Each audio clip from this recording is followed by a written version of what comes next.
আসসালামু আলাইকুম। এই ক্লাসে আমরা টাইপোগ্রাফি ডিজাইন করার জন্য ফন্ট কালেকশন, ফন্ট ইনস্টলেশন সহ কিভাবে অ্যাডোবি ইলাস্ট্রেটরে টাইপ টুল দিয়ে টাইপ করবেন এবং টাইপ টুলের বিস্তারিত শিখব। এছাড়াও আমরা ক্লাসের শেষের দিকে টাইপোগ্রাফি নিয়ে সুন্দর একটি ডিজাইন তৈরি করব। দেরি না করে চলুন শুরু করা যাক।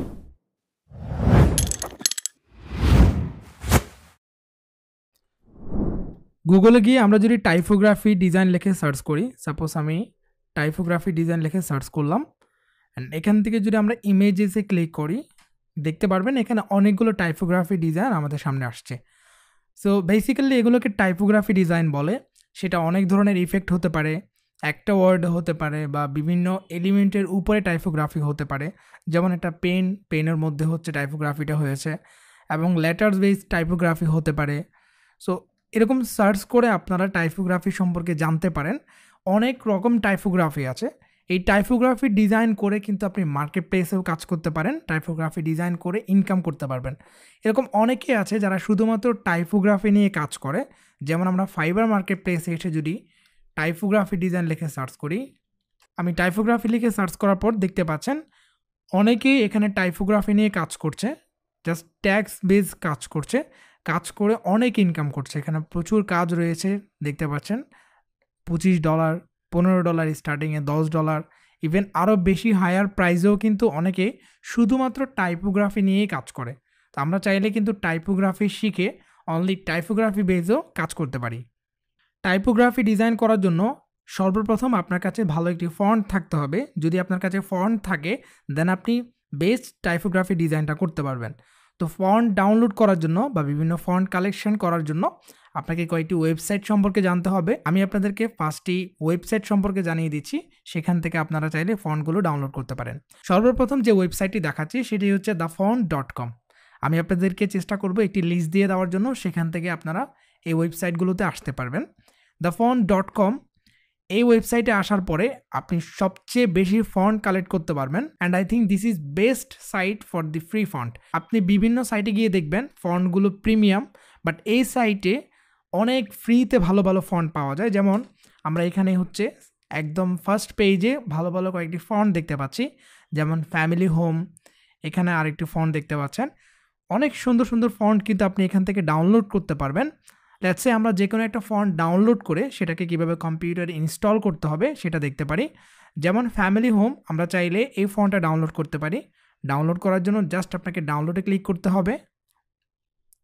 উইথিন ফিউ সেকেন্ড আপনার ফন্টটি ডাউনলোড হয়ে যাবে। ডাউনলোড হওয়ার পর আমরা ফন্টটিকে এভাবে ওপেন করতে পারবো। এটি একটি জিপ ফাইল, আমাদেরকে এই ফাইলটি আনজিপ করতে হবে। আশা করছি সবাই আনজিপ করতে পারেন। এটার জন্য উইন্ডার অথবা আপনি 7zip ইউজ করতে পারেন। রাইট ক্লিক করে এখানে আমি এক্সট্রাক্ট হেয়ার এই অপশনে ক্লিক করব। ফন্টটি কিন্তু আনজিপ হয়ে গিয়েছে। এখানে দুইটি ফাইল রয়েছে, আমরা এই ফাইলটিকে আমাদের কম্পিউটারে ইনস্টল দিব। জাস্ট ডাবল ক্লিক করব, দেন এখানে ইনস্টল নামে যে অপশনটি আছে সেখানে ক্লিক করব। কয়েক সেকেন্ডের মধ্যে এই ফন্টটি আপনার কম্পিউটারে ইনস্টল হয়ে যাবে। সেম এভাবেই যে কোনো সাইট থেকে ফন্ট ডাউনলোড করে আপনি ইনস্টল করতে পারবেন। নেক্সট যে সাইটটি আছে সেটিও খুব দারুণ একটি সাইট, এটি হচ্ছে 1001font.com।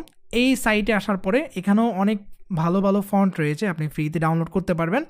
এখানে চাইলে ক্যাটাগরিজ ওয়াইজ আছে, আপনি কোন ক্যাটাগরির ফন্ট চাচ্ছেন, হ্যান্ড ড্রন, স্ক্রিপ্ট, মডার্ন, হেডলাইন, কীরকম ফন্ট চাচ্ছেন সেটা আপনি এখান থেকে সিলেক্ট করে দেবেন।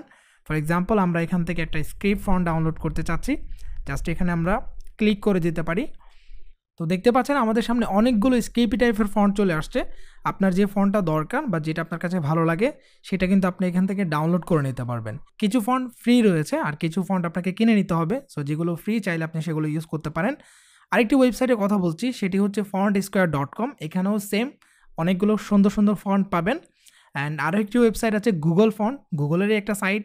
এখানেও আপনি কোনো ফন্ট যদি স্পেসিফিক আপনার প্রয়োজন হয় আপনি এখান থেকে সার্চ করতে পারেন, অথবা আপনার যে ফন্টটি এখানে ভালো লাগবে সেটি ব্রাউজ করে ডাউনলোড করে নিতে পারবেন।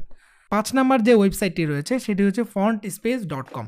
এই ওয়েবসাইটে এসেও আপনি অনেক সুন্দর সুন্দর ফন্ট ডাউনলোড করতে পারবেন। যে ফন্টটির দরকার সেটি আপনি ডাউনলোডে ক্লিক করে ডাউনলোড করতে পারবেন অ্যান্ড ইনস্টল করে আপনি ইলাস্ট্রেটরে ইউজ করতে পারবেন। সো আশা করছি আপনার এই সাইটগুলো থেকে সুন্দর একটি ফন্ট প্যাকেজ কালেক্ট করে নিতে পারবেন। এছাড়াও আপনাদেরকে কিন্তু কোর্সের সাথে একটি ফন্ট প্যাকেজ দিয়ে দেওয়া হয়েছে, সেগুলো ইনস্টল করেও আপনারা ডিজাইন করতে পারবেন। আমি যে ফন্টগুলো ইউজ করছি সেই ফন্টগুলো কিন্তু সেই প্যাকেজের মধ্যে ইনক্লুডেড। সো আপনারা সবগুলো ফন্ট চাইলে ইনস্টল করে অ্যান্ড আমি যে ফন্টগুলো ইউজ করছি সেগুলো ওখান থেকে ইউজ করতে পারেন। ওয়েল, ফন্ট ডাউনলোড করার পর আশা করছি আপনার ইলাস্ট্রেটরে এসে আপনি এখন ফন্টটা দিয়ে ডিজাইন করতে পারবেন। এজন্য সর্বপ্রথম আমাদেরকে টাইপ টুলটা সিলেক্ট করতে হবে। টাইপ টুলের মাধ্যমে আমরা মূলত ইলাস্ট্রেটরে যে কোনো একটা টাইপ করতে পারবো, যে কোনো ওয়ার্ডস লিখতে পারবো। এটার জন্য আপনি এখানে টাইপ টুল রাইট ক্লিক করে টাইপ টুলটা সিলেক্ট করতে পারেন, অথবা কিবোর্ডে টি প্রেস করলে আপনার এটা অটোমেটিক টাইপ টুলটা সিলেক্ট হয়ে যাবে। তো আমি এখানে একটা ক্লিক করব, দেখতে পাচ্ছেন অনেক ছোট করে ক্লিকটা হয়েছে। প্রথম আমি যে কোনো একটা ওয়ার্ডস বা যে কোনো একটা লেটার লিখতে পারি। তো আমি এখানে লিখতে পারি হচ্ছে ক্রিয়েটিভ, এটা লিখলাম। অ্যান্ড এটা সিলেক্ট করে আমরা এই ফন্টের সাইজটা বাড়িয়ে দিতে পারি। সাপোজ আপনার ফন্টের সাইজ আপনি যেটা চাচ্ছেন সেটা এখান থেকে সিলেক্ট করে দিতে পারেন। অ্যান্ড চাইলে আমরা একটু বড় করে দিতে পারি।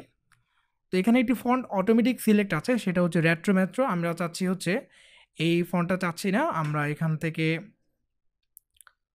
ধরুন রোবোটো একটা ফন্ট সিলেক্ট করলাম।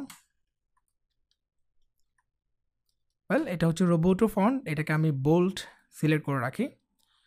তো আপনি যদি এই ফন্ট সাইজে আরও বেশি লিখতে চান বা আরও কন্টিনিউ করতে চান, দেন আপনি আবারও টাইপ টুলটা নিয়ে এখানে কন্টিনিউ লিখতে পারেন। জাস্ট এইভাবে আপনি কন্টিনিউসলি লিখে যেতে পারেন।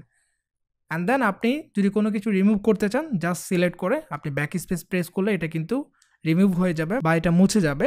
আমরা যদি টাইপ টুলের উপরে রাইট বাটন ক্লিক করি, দেন এখানে দেখতে পাচ্ছেন আরও কয়েকটি টুলস রয়েছে, যেমন টাইপ অন পাথ টুল। এই টুলসটা আমাদের অনেক বেশি প্রয়োজন, আমরা যখন ডিজাইন করব এই টুলসটা অনেক বেশি ইউজ করব। ফর এক্সাম্পল, এই টুলসটা কীভাবে ইউজ করে সেটা আপনাদেরকে দেখাচ্ছি। আমি এখান থেকে একটা এলিফ ড্র করতে পারি। জাস্ট একটা এলিফ ড্র করলাম, এটাকে আমি স্ট্রোক দিব। আপনি চাইলে কোনো একটা স্ট্রোক কালার দিতে পারেন অথবা না দিলেও প্রবলেম নেই। এখানে দেখেন একটা পাথ হয়েছে, আমরা এখানে দেখতে পাচ্ছি এটা একটা সার্কেলে পাথ রয়েছে। সো এই পাথটার মধ্যে যদি আপনার লেখা লিখতে চান বা কোনো কিছু আপনি টাইপ করতে চান, সেক্ষেত্রে আপনাকে টাইপ অন পাথ টুল এই অপশনটা সিলেক্ট করতে হবে। সিলেক্ট করার পরে অবশ্যই পাথটা আপনাকে সিলেক্ট থাকতে হবে। দেন আপনি এটার উপরে মাউসের কার্সারটা যখন নিয়ে যাবেন, দেখতে পারবেন লেখার জন্য একটা সাইন দেখাচ্ছে। দেন হচ্ছে আপনি এটা ক্লিক করে টাইপ স্টার্ট করবেন। যেমন আমরা সেম লিখতে পারি ক্রিয়েটিভ ওয়ার্ক, এটা লিখতে পারি। ওয়েল, এখানে লেখার পরে আপনি দেখতে পাচ্ছেন একটা হ্যান্ডেল চলে এসেছে এখানে, অ্যান্ড দুই পাশে দুইটা বার দেখতে পাচ্ছেন। সো এই হ্যান্ডেলটা দিয়ে মূলত হচ্ছে আপনি এটাকে ডিরেকশনটা চেঞ্জ করতে পারবেন, কন্ট্রোল করতে পারবেন কোন দিকে চাচ্ছেন। তো এখানে দুইটা পয়েন্ট দেখতে পাচ্ছেন বা দুইটা লাইন দেখতে পাচ্ছেন। এই লাইনগুলো দিয়ে মূলত আপনার টেক্সটটা এন্ডিং পয়েন্ট এবং স্টার্টিং পয়েন্টটা আপনি এখান থেকে সিলেক্ট করতে পারেন। যেমন আমার এই টেক্সটটা এখান থেকে শুরু হচ্ছে, অ্যান্ড এটাকে আমি চাচ্ছি জাস্ট এটুকু পর্যন্ত লেখাটা থাকবে। সো আপনি যদি আরও টাইপ করতে চান, টাইপ অনে পাথ টুলটা আবার সিলেক্ট করে আমরা র্যান্ডম কিছু লিখতে পারি, অথবা আমি এখানে লিখলাম ক্রিয়েটিভ ওয়ার্ক, আবার লিখতে পারি ক্রিয়েটিভ ওয়ার্ক। এখন দেখতে পাচ্ছেন আর কিন্তু লিখতে পারছি না, যেহেতু আমরা এখান পর্যন্ত ডিরেকশনটা বা এখানে পর্যন্ত আমরা লাইনটা দিয়েছি, জাস্ট এটুকু পর্যন্ত লেখাটা থাকবে, বাদ বাকি লেখাগুলো দেখতে পাবো না। আপনি যদি এখন ডাইরেক্ট সিলেকশন টুলটি নেন, দেন এখানে যে হ্যান্ডেলটি দেখতে পাচ্ছেন এটা দিয়ে চাইলে আপনি এটাকে কন্ট্রোল করতে পারবেন। জাস্ট আপনি পাথটার নিচে, উপরে অথবা ভিতরে যে কোনো জায়গায় এটাকে মুভ করে আপনি বসাতে পারবেন। অ্যান্ড এটাকে যে লাইনটা রয়েছে এটা যদি আপনি আরও বাড়িয়ে দেন, দেন দেখতে পারবেন আপনি যে লেখাটা এখানে মিসিং দেখাচ্ছে সেটা দেখতে পারবেন। তো আমি চাচ্ছি হচ্ছে জাস্ট এটুকু পর্যন্ত এটা টাইপ হবে, এবং এখানে আমি জাস্ট একটা ক্রিয়েটিভ ওয়ার্ক চাচ্ছি। দেন আমি চাইলে এখান থেকে ফন্টটা বাড়িয়ে দিতে পারি, ফন্টের যে সাইজ রয়েছে সেটা বাড়িয়ে দিলাম। অ্যান্ড এখান দিয়ে একটা অপশন দেখতে পাচ্ছেন অ্যালাইনমেন্ট। তো আমরা অ্যালাইনমেন্ট সম্পর্কে জেনেছি, ফন্টের মধ্যে অ্যালাইনমেন্ট করা যায়। তো আমরা এখানে অ্যালাইন জাস্ট মিডলটা সিলেক্ট করব। দেখতে পাচ্ছেন এখন কিন্তু এই দুইটা লাইনের মিডলে আমাদের ফন্টটা থাকছে। আমরা যদি একদম সার্কেলের মিডলে নিয়ে যেতে চাই, জাস্ট হ্যান্ডেলটাকে ধরে সার্কেলের মিডলে নিয়ে আসতে পারবো। এখন দেখতে পাচ্ছেন ক্রিয়েটিভ ওয়ার্ক, এই লেখাটা সেন্টেন্স কেসে রয়েছে, অর্থাৎ আমাদের সেন্টেন্সের প্রথম লেটারটা ক্যাপিটাল রয়েছে। এখন আপনি যদি চান সবগুলোকে করার জন্য বা ক্যাপিটাল করার জন্য, এক্ষেত্রে আপনি কিবোর্ড থেকে কন্ট্রোল টি প্রেস করতে পারেন, অথবা আপনি উইন্ডো থেকে ক্যারেক্টার প্যালেটটা নিয়ে আসতে পারেন। এখান থেকে দেখতে পারবেন টাইপ থেকে ক্যারেক্টার প্যালেট, এটা আপনি নিয়ে আসতে পারেন। এটা নিয়ে আসার পরে আপনি 3 ডটে ক্লিক করে এখানে যদি আপনার হাইড অপশন থাকে, দেন হচ্ছে আপনি এটাকে শো অপশন করে দেবেন, সবগুলো অপশন আপনি এখানে দেখতে পারবেন। দেন হচ্ছে আমরা এখান থেকে ফন্ট সাইজটা বাড়াতে পারবো, ফন্টের মধ্যে স্পেস দিতে পারবো, যে কোনো কিছু এখান থেকে করা সম্ভব। যেমন হচ্ছে আমরা ফন্ট সাইজটা বাড়াচ্ছি এবং ফন্টের মধ্যে যে স্পেস রয়েছে এক একটা লেটার থেকে এক একটা লেটারের যে দূরত্ব রয়েছে সেটাকে আমরা চাইলে এখান থেকে বাড়িয়ে দিতে পারি। এখন দেখতে পাচ্ছেন ফন্টের যে স্পেসিং রয়েছে সেটা বাড়ছে। সো এখানে আরও কিছু ডিটেলস আছে, সেগুলো আপনারা ঘেটে করে দেখবেন, আশা করছি বুঝতে পারবেন যে কোনটা কি। আরেকটি ইম্পর্টেন্ট সেটা হচ্ছে আমরা এখানে যদি অল ক্যাপে ক্লিক করি, টি যেটা রয়েছে, তাহলে দেখতে পারবেন আমাদের যে টেক্সটটি রয়েছে সেটি অল ক্যাপ হয়ে যাবে বা আমাদের ক্যাপিটাল লেটার হয়ে যাবে। এটাকে আমরা 0 করে দিচ্ছি স্পেসিংটা, অ্যান্ড আমরা ফন্ট সাইজকে একটু ছোট করব, তাহলে দেখতে পারবো এই যে আমাদের টেক্সটটা কিন্তু এখন ক্যাপিটাল লেটার হয়ে গিয়েছে। এখন আমরা ক্রিয়েটিভ এই ওয়ার্ডটা দিয়ে সুন্দর একটি ফন্ট ইউজ করে একটি ডিজাইন করব, টাইপোগ্রাফি ডিজাইন। এটার জন্য আমাদেরকে সুন্দর একটি ফন্ট সিলেক্ট করতে হবে। তো ফন্ট সিলেকশনটা একটু কঠিন, আপনি কোন ফন্টটা দিয়ে ডিজাইন করবেন এটা জানার জন্য আপনাকে অনেকগুলো ফন্ট দেখতে হতে পারে। কিছু ফন্ট যদি আপনি কাজ করেন, কিছু ফন্ট নিয়ে দেন আপনি বুঝতে পারবেন যে কোন টাইপের ফন্টগুলো আপনি ডিজাইনে ইউজ করবেন। তো আমি 2-1টা ফন্ট এখানে রাখবো, 2-1টা ফন্ট সিলেক্ট করব সেখান থেকেই। প্রথমেই আমি এখানে দ্য ব্রাউন নামে একটা ফন্ট আছে সেটা সিলেক্ট করতে পারি। তো আমি এরকম স্টাইলিশ একটু ফন্ট চাচ্ছি, আমি হচ্ছে আরেকটা কপি করব অল্ট অ্যান্ড শিফট প্রেস করে। দেন এখানে আমি আরেকটা ফন্ট সিলেক্ট করতে পারি। তো আমার পছন্দের আরেকটা ফন্ট রয়েছে মিল্কি ব্রাশ, আমরা এটাও কিন্তু চাইলে দেখতে পারি। এই 3টে ফন্ট থেকে আমরা যে কোনো একটা ফন্ট সিলেক্ট করব ডিজাইনটা করার জন্য। তো যাক, আমরা এই 2টা ফন্টের একটাও ইউজ করব না, আমি ফাইনালি এই ফন্টটা সিলেক্ট করব আমাদের ডিজাইনটা করার জন্য। দেখতে পাচ্ছেন এখানেও প্রবলেম রয়েছে, আমরা ওপেন টাইপ ইউজ করে এটাকে আরও সুন্দর করব। এটার জন্য আমরা টাইপ টুলটা আবারও নিচ্ছি, প্রথমে আমরা সিটা সিলেক্ট করব। এখন দেখতে পাচ্ছেন অনেক সুন্দর একটা কার্ভ হয়েছে এখানে, আমরা এরকম চাইলে রাখতে পারি। আরটাকে আমরা সিলেক্ট করে আমার কাছে এখন আরটা একটু বেস্ট মনে হচ্ছে, আমি এরকমই রাখবো। আমি এটা দেখব, এটাকে আমি হচ্ছে চেঞ্জ করে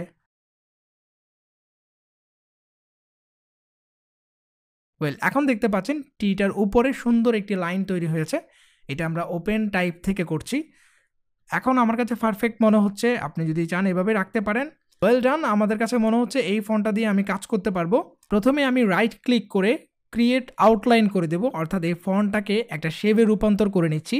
অ্যান্ড দেন আমি রাইট ক্লিক করে আনগ্রুপ করে নেব। এখানে সিটা দেখতে পাচ্ছি এটার সাথে লেগে গিয়েছে, আরের সাথে এটাকে আমরা একটু উপরে উঠাবো। দেন আমি সবগুলোকে সিলেক্ট করে পাথ বাইন্ডার থেকে ইউনাইট করে দেব বা মার্জ করে দেব। এখন দেখতে পাচ্ছেন সবগুলো একটা শেপ হয়ে গিয়েছে।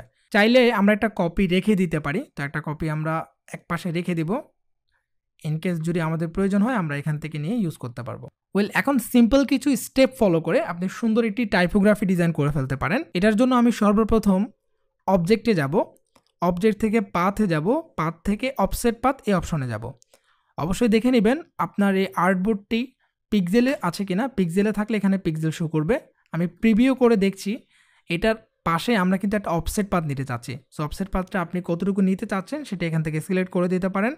আই থিঙ্ক এখানে 40 এনাফ। আমি 40 পিক্সেল হচ্ছে একটা অফসেট পাথ নিলাম, অ্যান্ড এটাকে আমরা চাইলে মার্জ করে দিতে পারি, ইউনাইট করে দিলাম। ইউনাইট করার পরে আপনি চাইলে এটাকে আনগ্রুপ করতে পারেন, অথবা কন্ট্রোল এক্স প্রেস করে এটাকে আপনি কাট করে নিতে পারেন। তো আমি কন্ট্রোল এক্স প্রেস করে কাট করে নিলাম, অথবা আপনি চাইলে এডিট থেকেও কাট করতে পারেন। দেন এডিট থেকে পেস্ট ইন ব্যাক কাট করার পরে এটাকে আমরা ব্যাকে পেস্ট করলাম। উপরে যে ফন্টটা রয়েছে আমরা এই ফন্টটাকে যে কোনো একটা কালার দিতে পারি। ফর এক্সাম্পল আমরা এখানে হোয়াইট কালারটা দিয়ে দেব। দেখতে পাচ্ছেন অলরেডি সিম্পল সুন্দর একটি টাইপোগ্রাফি দেখা যাচ্ছে। তো আপনি চাইলে এটাই ইউজ করতে পারেন ডিজাইনে, বা আরেকটু কাজ করতে পারেন। প্রথমেই আমি ব্যাক সাইডে যে অফসেট পাথটা রয়েছে সেটাকে আমি এডিট থেকে কপি করব, দেন আবারও হচ্ছে এডিট থেকে পেস্ট ইন ব্যাক, পিছনে হচ্ছে পেস্ট করব। এটাকে আমরা একটু নিচের দিকে নিয়ে আসতে পারি, কতটুকু একটা শ্যাডো চাচ্ছেন এরকম আপনি ছেড়ে একটু নিচের দিকে নিয়ে আসতে পারেন। এখন দেখতে পাচ্ছেন মাঝখানে কিছু গ্যাপ রয়েছে, কিছু ব্যাকগ্রাউন্ড আমরা দেখতে পাচ্ছি। সো এটাকে যদি আপনি ফিক্স করতে চান দেন আপনি প্রথমেই নিচের অফসেট পাথটা অ্যান্ড দেন উপরের অফসেট পাথটা একসাথে সিলেক্ট করবেন শিফট প্রেস করে। দেন যেতে হবে অবজেক্টে, অবজেক্ট থেকে এখানে একটা অপশন রয়েছে ব্লেন্ড, ব্লেন্ড থেকে ব্লেন্ড অপশনে যেতে হবে। তো এখান থেকে আপনাকে স্পেসিফাইড স্টেপ এই অপশনটা সিলেক্ট করে দিতে হবে। সিলেক্ট করে এখানে আপনি কয়েকটি স্টেপ দিয়ে দিতে পারেন, যেমন এখানে 50 দিতে পারেন, অথবা এখানে 40 দিতে পারেন। তো আমি 40 দিলাম অ্যান্ড ওকেতে ক্লিক করব। কিছু দেখতে পাচ্ছি না, নো প্রবলেম। দেন আপনি আবারও হচ্ছে অবজেক্টে যাবেন, এখান থেকে ব্লেন্ড অ্যান্ড মেক। এখন দেখতে পাচ্ছেন মাঝখানে যে গ্যাপটা ছিল সেটা কিন্তু এখন ফিল আপ হয়ে গিয়েছে ব্লেন্ড অপশনের মাধ্যমে। দেন আমরা অবজেক্টে যাব। অবজেক্ট থেকে এখানে একটা অপশন দেখতে পাচ্ছেন এক্সপ্যান্ড। এক্সপ্যান্ড মূলত আপনি যে কোনো একটা ইফেক্ট ইউজ করার পরে এই এক্সপ্যান্ডটা করতে হবে যাতে করে ইফেক্টটা ভেঙে যায়। তো আমরা এখানে এক্সপ্যান্ডে ক্লিক করলাম, দেন ওকেতে আমরা হিট করব। দেখতে পাচ্ছেন আমাদের এটা কিন্তু ব্লেন্ড অপশনটা দেখতে পাচ্ছি, অনেকগুলো শেপ দিয়ে এটা ব্লেন্ড হয়েছে। আমরা এখন এখান থেকে ইউনাইট করে দেব। ওয়েল আমাদের এটা কিন্তু 3Dর মতো করে সুন্দর একটি ইফেক্ট অলরেডি তৈরি হয়ে গিয়েছে। আপনি এভাবেও ইউজ করতে পারেন, বাট আপনি চাইলে আরেকটু সুন্দর এটাকে কালারাইজ করতে পারেন। আমরা একটু কালার করে নেব এটাকে। প্রথমেই এখানে যে হোয়াইটটা দেখতে পাচ্ছেন এটাকে যে কোনো একটা কালার আপনি দিতে পারেন। আমি আপাতত জাস্ট এই কালারটা ইউজ করছি। অ্যান্ড আমি এটাকে এখান থেকে কপি করে নেব এডিট থেকে, আবার হচ্ছে এখানে এডিট থেকে পেস্ট ইন ব্যাক, পিছনে পেস্ট করব। এটাকে আমি যে কোনো একটা কালার দিতে পারি, সাপোজ হচ্ছে হোয়াইট কালার দিব। আমরা এখন এটাকে একটু নিচের দিকে নামাবো, কিবোর্ডের অ্যারো প্রেস করে, ডাউন অ্যারো প্রেস করে জাস্ট একটু নিচের দিকে এবং একটু সাইডে left and down arrow press করে আপনি চাইলে একটু নিচের দিকে নিয়ে আসতে পারেন। আমার কাছে মনে হচ্ছে এখন ঠিক আছে। তারপরে আমরা উপরে যে ফন্টটা আছে অরেঞ্জ কালারের সেটা আমরা সিলেক্ট করব। এখানে আমরা স্ট্রোক দিয়ে দিচ্ছি, সো ব্ল্যাক কালার স্ট্রোক দিব। ওয়েল অলরেডি কিন্তু আমাদের এটা কালার করার পরে সুন্দর দেখা যাচ্ছে, বাট আমি আরেকটু কালার করব। এটা সিলেক্ট করার পরে আমরা ফিল কালারটাকে উপরে নিয়ে এসে গ্রেডিয়েন্ট কালারটা নিতে পারি। এটাকে সিলেক্ট করে আমরা একটা গ্রেডিয়েন্ট কালারটা নিব। গ্রেডিয়েন্ট কালারটি সিলেক্ট করার পরে আমরা সর্বপ্রথম যে কালারটি দেখতে পাচ্ছি সেটাকে ডাবল ক্লিক করে চেঞ্জ করে দেব। এখান থেকে কোনো একটি কালার আপনি দিতে পারেন। আমি জাস্ট এখান থেকে টিল কালারটি সিলেক্ট করে দিলাম। অ্যান্ড দেন মাঝখানে আমি আরেকটি কালার ইউজ করব। এখানে যদি আমরা আইকনটা নিয়ে যাই সেক্ষেত্রে আমরা প্লাস আইকন দেখতে পারবো, ক্লিক করছি। দেন এখানে আরেকটি কালার আমরা চাইলে ইউজ করতে পারবো। ডাবল ক্লিক করে এখান থেকে আমি জাস্ট অরেঞ্জ কালারটা ইউজ করতে পারি। আমরা লাইট অরেঞ্জ কালারটা আমরা এখানে ইউজ করব। দেন এখানে যে ব্ল্যাক কালারটা দেখতে পাচ্ছেন সেটাকে ডাবল ক্লিক করে আমরা চাইলে ডার্ক অরেঞ্জ কালারটা সিলেক্ট করে দিতে পারি। এখন দেখতে পাচ্ছেন 3টা কালার রয়েছে। আমরা যদি এখান থেকে গ্রেডিয়েন্ট টুলসটা নিই, এটাকে আমরা সুন্দর একটা ইফেক্ট দিতে পারি। এখন কিন্তু আরেকটু সুন্দর লাগছে। তো আমি নিচের যে হোয়াইট কালার রয়েছে সেটাকে সিলেক্ট করে টিল কালারটা সিলেক্ট করে দেব। আই থিঙ্ক প্রবাবলি আরেকটু ভালো লাগছে। সো সেম জিনিসটাকে আপনি চাইলে ব্ল্যাক ব্যাকগ্রাউন্ডে রাখতে পারেন। আমি একটা হোয়াইট ব্যাকগ্রাউন্ডে রাখছি অ্যান্ড পাশাপাশি আরেকটি ব্ল্যাক ব্যাকগ্রাউন্ডে রাখবো, তাহলে দেখতে পাবো যে ব্ল্যাক ব্যাকগ্রাউন্ডটা কেমন দেখা যায়। জাস্ট একটি রেক্ট্যাঙ্গেল নিয়ে ডাবল ক্লিক করে এটাকে আমি ব্ল্যাক কালার করে দেব। রাইট ক্লিক করে অ্যারেঞ্জ থেকে সেন্ড টু ব্যাক। ওয়েল এখন দেখতে পাচ্ছেন আমাদের এই ডিজাইনটা কিন্তু দেখতে এমন লাগছে। আজকের ক্লাসে আমরা যে ডিজাইনটা করেছিলাম আপনারা চাইলে সেম ফন্টে ইউজ করে বিভিন্ন ওয়ার্ডস দিয়ে আপনারা চাইলে ডিজাইনটি করতে পারেন। আজ এ পর্যন্তই। ইনশাল্লাহ নেক্সট ক্লাসে আমরা আরো কিছু টাইপোগ্রাফি টি শার্ট ডিজাইন দেখব।